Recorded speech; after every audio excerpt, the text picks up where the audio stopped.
हमारी कहानी सच में एक कमाल की कहानी है। ये एक ऐसी कहानी है जो लाखों साल पुरानी है, हमारी पृथ्वी के बहुत पुराने अतीत की। ये कहानी हलचल भरे शहरों या शांत गांवों में नहीं, बल्कि अफ्रीका के पुराने जंगलों और सवाना में शुरू होती है। क्या आपने कभी अपने हाथों को देखकर सोचा है कि वे कैसे बने? या शायद आपने सोचा हो कि हम दो पैरों पर सीधे क्यों खड़े होते हैं, जबकि हमारे सबसे करीबी जानवर रिश्तेदार ऐसा नहीं करते? तो इसके जवाब सर्वाइवल और बदलाव की एक एपिक जर्नी में छिपे हैं। ये हमारी कहानी है एप लाइक क्रीचर्स के रूप में हमारी सबसे विनम्र शुरुआत से लेकर आज के कॉम्प्लेक्स बीइंग्स तक की।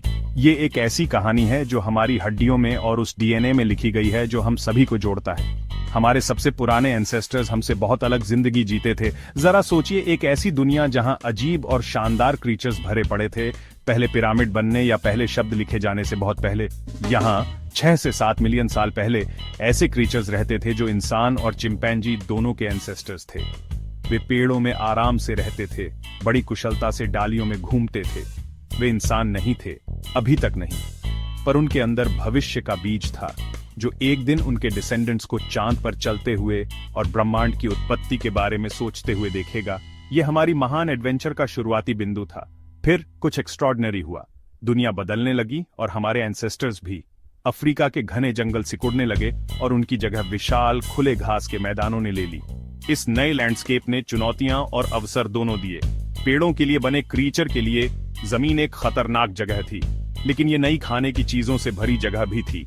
सरवाइव करने के लिए हमारे एंसेस्टर्स को अडेप्ट करना पड़ा, और इसलिए उन्होंने कुछ रेवोल्यूशनरी करना शुरू किया। वे खड़े होकर 2 पैरों पर चलने लगे। ये बदलाव, जिसे बाइपेडलिज्म कहते हैं, हमारे पूरे इतिहास में सबसे जरूरी कदमों में से एक था। सीधे चलना एक गेम चेंजर था। इसने पहली बार हमारे हाथों को आजाद कर दिया। उन्हें चलने के लिए इस्तेमाल करने के बजाय, जैसा कि हमारे नकल वॉकिंग कजिन्स करते थे, हमारे एंसेस्टर्स अब अपने हाथों का इस्तेमाल खाना ले जाने, अपने बच्चों को पकड़ने और आखिरकार टूल्स बनाने के लिए कर सकते थे। लाखों सालों तक हमारे एंसेस्टर्स पृथ्वी पर चलते रहे। उनके दिमाग मॉडर्न चिंपैंजीज से बहुत बड़े नहीं थे, लेकिन जैसे जैसे उन्होंने अपनी बदलती दुनिया को संभाला, एक नया एवोल्यूशनरी प्रेशर उन्हें आकार देने लगा। सवाना में जिंदगी की चुनौतियों के लिए सिर्फ मजबूत पैरों से ज्यादा की जरूरत थी। इसके लिए क्लेवरनेस की जरूरत थी, इसके लिए प्रॉब्लम सॉल्विंग की जरूरत थी। एक बहुत लंबे समय के दौरान हमारे एंसेस्टर्स के दिमाग बढ़ने लगे। ये कोई अचानक घटना नहीं थी, बल्कि एक धीमी, स्टेडी एक्सपेंशन थी।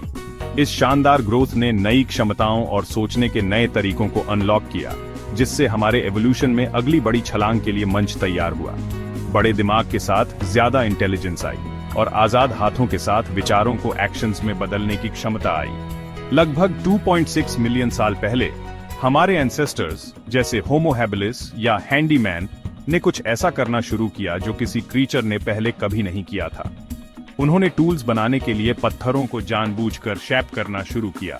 पहले टूल्स बहुत सिंपल थे, अक्सर बस एक पत्थर जिसे दूसरे पत्थर से मारकर नुकीला किया जाता था। ये ओल्डो वन टूल्स हमें अब क्रूड लग सकते हैं, लेकिन वे एक रेवोल्यूशनरी इन्वेंशन थे। उन्होंने हमारे एंसेस्टर्स को कार्कसेस को बुचरिंग करने, न्यूट्रिशियस मैरो के लिए हड्डियों को तोड़ने और जड़ों को खोदने की इजाजत दी। इस नई टेक्नोलॉजी का उनके जीवन पर गहरा असर पड़ा।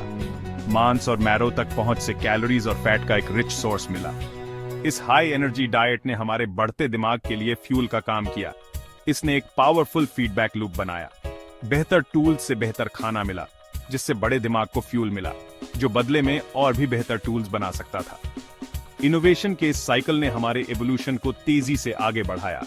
हमारे एंसेस्टर्स अब सिर्फ अपने एनवायरनमेंट पर रिएक्ट नहीं कर रहे थे, वे अपनी जरूरतों को पूरा करने के लिए उसे एक्टिवली शेप कर रहे थे। वे इंजीनियर्स, थिंकर्स और प्रॉब्लम सॉल्वर्स बन गए। ये ह्यूमन इंजेन्युइटी की सुबह थी।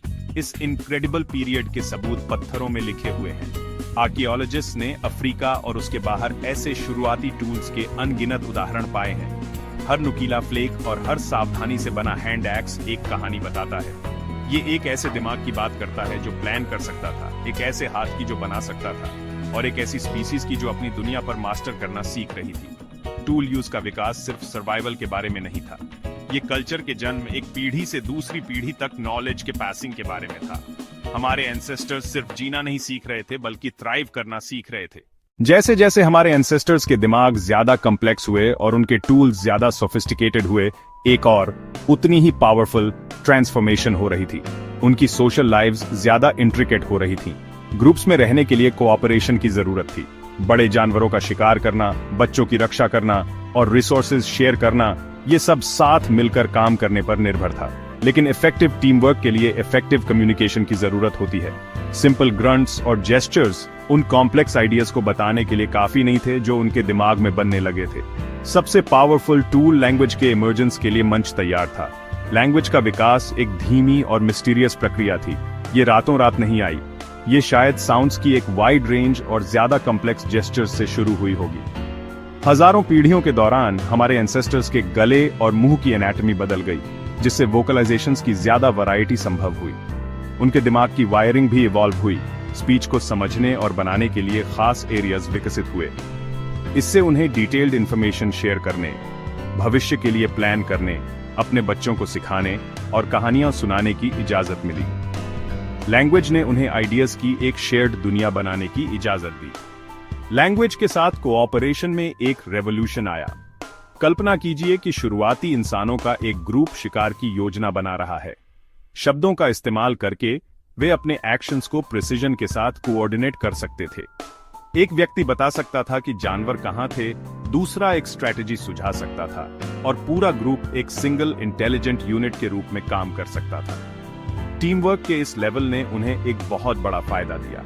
इसने उन्हें बड़े ज्यादा खतरनाक शिकार का शिकार करने और प्रीडेटर्स से ज्यादा इफेक्टिवली अपनी रक्षा करने की इजाजत दी। ये वह ग्लू था जिसने उनके सोसाइटीज को एक साथ रखा, व्यक्तियों और ग्रुप्स के बीच मजबूत बॉन्ड्स बनाए। साथ मिलकर काम करते हुए हमारे एंसेस्टर्स ने इनक्रेडिबल चीजें हासिल की।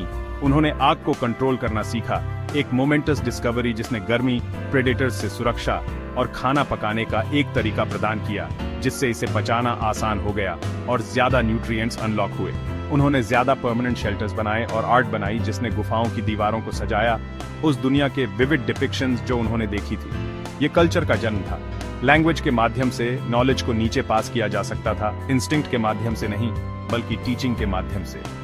हर पीढ़ी पिछले की डिस्कवरीज पर बिल्ड कर सकती थी, विजडम और स्किल की एक बढ़ती लेगेसी बना सकती थी। हमारे पुराने अतीत से ये जर्नी हमें यहां तक लाई है, होमो सेपियंस, वाइज ह्यूमन तक। हम एक समय के डाइवर्स ह्यूमन फैमिली ट्री की आखिरी बची हुई शाखा हैं। हमारी स्पीसीज, जो लगभग 300,000 साल पहले अफ्रीका में पैदा हुई थी, पृथ्वी के हर कॉन्टिनेंट में फैल गई। हमने ऊंचे शहर बनाए हैं, लुभावनी आर्ट बनाई है और एटम के सीक्रेट्स को अनलॉक किया है। हम दूसरी दुनिया पर चले हैं और अपने ही ग्रह को वापस देखा है, वास्टनेस ऑफ स्पेस में एक पेल ब्लू डॉट। हमारी जर्नी अनइमेजिनेबल सक्सेस की रही है, जो इंटेलिजेंस, कोऑपरेशन और एडेप्टेबिलिटी के हमारे यूनिक कॉम्बिनेशन से प्रेरित है। ये सोचना आसान है कि हमारी सारी टेक्नोलॉजी और कल्चर के साथ ह्यूमन एवोल्यूशन रुक गया है, लेकिन ऐसा बिल्कुल नहीं है। एवोल्यूशन कोई डेस्टिनेशन नहीं है, ये बदलाव की एक कंटिन्यूअस प्रक्रिया है। वही फोर्सेस जिन्होंने हमारे एंसेस्टर्स को आकार दिया, वे आज भी काम कर रहे हैं, भले ही वे अलग अलग तरीकों से काम करते हों। हमारी डाइट्स, हमारी लाइफस्टाइल्स और जिन बीमारियों का हम सामना करते हैं, वे सब हमारी बायोलॉजी को आकार दे रही हैं। उदाहरण के लिए, कुछ पॉपुलेशंस ने एडल्टहुड तक दूध पचाने की क्षमता विकसित की है, जो डेयरी फार्मिंग के एक लंबे इतिहास का सीधा परिणाम है। हमारी कहानी अभी भी लिखी जा रही है। साइंटिस्ट्स हमारे डीएनए में हमारे ऑनगोइंग एवोल्यूशन के सबटल साइंस देख सकते हैं। उन्हें ऐसे जीन्स मिले हैं जो लोगों को कुछ बीमारियों जैसे मलेरिया का विरोध करने में मदद करते हैं, और ऐसे भी जो लोगों को हाई एल्टीट्यूड्स पर रहने की इजाजत देते हैं जहां हवा पतली होती है। ये छोटे बदलाव हैं, लेकिन वे दिखाते हैं कि हम अभी भी अपने एनवायरनमेंट्स के अनुकूल हो रहे हैं। भविष्य में जैसे जैसे हम क्लाइमेट चेंज जैसी नई चुनौतियों का सामना करेंगे और दूसरे ग्रहों की यात्रा करेंगे, हमारी स्पीसीज इवॉल्व होती रहेगी। ह्यूमन एवोल्यूशन की एपिक स्टोरी अभी खत्म नहीं हुई है, हम बस इसके लेटेस्ट चैप्टर में जी रहे हैं, एक चैप्टर जिसे हम सब लिखने में मदद कर रहे हैं। इस लंबी और इनक्रेडिबल स्टोरी को समझना जरूरी है। ये हमें ग्रह पर हर जीवित चीज से और पृथ्वी के गहरे इतिहास से जोड़ता है। ये हमें सिखाता है कि बदलाव कांस्टेंट है और एडेप्टेबिलिटी सर्वाइवल की कुंजी है। ये हमें याद दिलाता है कि हमारे सभी मतभेदों के लिए हम एक स्पीसीज हैं, एक साझा एंसेस्ट्री और एक कॉमन डेस्टिनी के साथ। जब हम तारों को देखते हैं तो हम उन दिमागों से ऐसा करते हैं जो अफ्रीका के सैवानास में बने थे, उस क्यूरियोसिटी के साथ जो एक टूल के पहले इस्तेमाल से जगी थी। हमारा अतीत हमारे अंदर है और ये हमें भविष्य में कदम रखने में गाइड करता है।